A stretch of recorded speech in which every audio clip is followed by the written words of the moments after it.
Masama bang ipagtanggol ang bayan laban sa pang-aabuso at pang-aapi? Masama bang magsalita para sa mga takot mga tuwiran? Kasalanan bang ilantad ang mga katulian nangyari sa bansa? Krimen bang maituturing ang pagpapakabayani sa sariling bansa? Ito ang kwento ng buhay at kabayanihan ni Dr. Jose Rizal.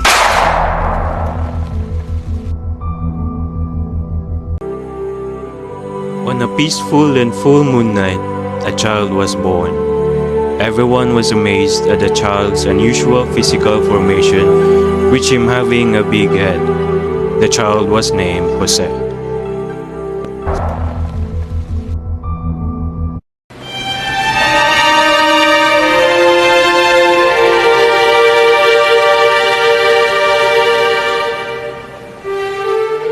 Rizal established in Dapitan a school. It began with 3 pupils who increased to 16 and eventually 21.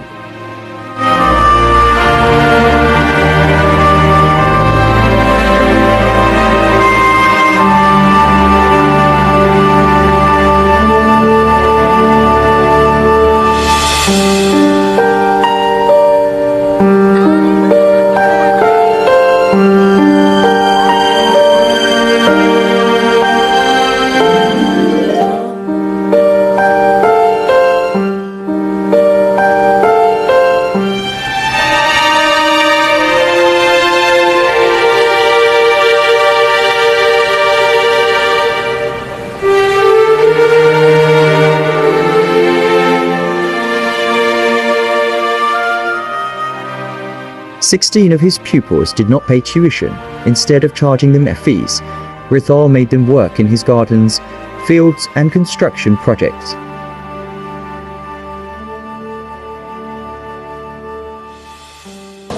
The evidence were presented against Rizal, namely documentary and testimonial. The documentary evidence consisted of 15 exhibits as follows. A letter of Antonio Luna to Mariano Ponce. A letter of Rizal to his family. A letter from Marcelo H. del Pilar to Diodato. A poem entitled Kundiman. A letter of Carlos Oliver to an unidentified person. A Masonic document. A letter signed Dimasalang. A letter of Dimasalang to an unidentified committee. An anonymous and undated letter to the editor of the Hong Kong Telegram. A letter of El Defonso Laurel to Rizal. A letter of Rizal Segundo. A letter of Marcelo H. del Pilar to Don Juan Tanluz. Transcript of speech of Pinkan. Transcript of speech of Tik-Tik. A poem by Laong Laan, Himno, Talisay.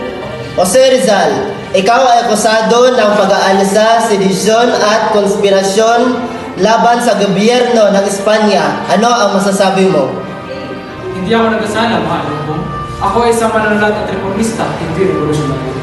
Ngunit ang iyong mga sulatin, partikular na ang No Limitan Jure at El Filibusterismo, ay nagbibigay inspirasyon sa pag-aalsa at pagtutol sa otoridad ng Espanya. Ang aking mga sulatin ay naglalayong ipakita ang mga kawalan ng hustisya at korupsyon sa ating bansa, hindi upang magsulong ng karahasan. Ang hukuman ay nagpapasya na ikaw ay napatunayang nagkasala sa mga akusado. Ikaw ay pinapatawan ng parusa sa pagpapatapon sa dapitan.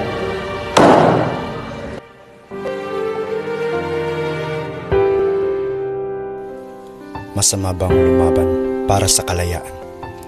Masama bang ipagtanggol ang bayan laban sa pang-aabuso at pang-aapi? Masama bang magsalita para sa mga takot mga tuwiran? Kasalanan bang ilantad ang mga katulian nangyari sa bansa? Krimen bang maituturing ang pagpapakabayani sa sariling bansa? Ang buhay ko, wala kayong ginawa kung hindi husgahan ako, basahin ako. Kinuha nyo na ang lahat, pati ang bayan kong pinakamamahal. Kung ano-ano ang hinihingi nyo, pero hindi nyo pa rin makita kung sino ako. Marami na kayong ibinigay. Bakit pati ang buhay ko? Patahimikin niyo na ako para makita ko ang sarili ko.